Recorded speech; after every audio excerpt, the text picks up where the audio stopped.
Еще одной поддержкой материнства выступает и тот факт, что многодетные семьи имеют возможность вместо бесплатного земельного участка получить республиканский материнский капитал в двойном размере. Право такого выбора прописано поправками в законе о республиканском материнском капитале и региональном земельном кодексе.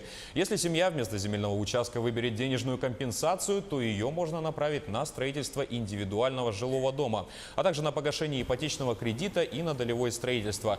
На сегодняшний день уже поступило 122 заявления об отказе от земельного участка, в том числе 32 в Якутске. Стоит отметить, что сейчас размер республиканского материнского капитала составляет 139 тысяч рублей. Следовательно, те, кто откажется от участка, получат 278 тысяч рублей соответственно.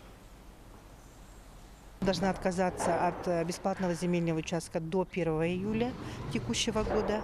Второе, это значит дети, которые, в связи с которым появилось право на материнский капитал, они должны быть рождены до 31 декабря 2017 года. И семья при этом обязательно должна состоять на учете в качестве нуждающегося в земельном участке, то есть он должен уже быть, состоять в этом учете, поскольку данная мера поддержки, она направлена именно на снижение очередности. Третье условие, значит, это у нас средства двойного материнского капитала на улучшение жилищных условий за исключением ремонта жилья.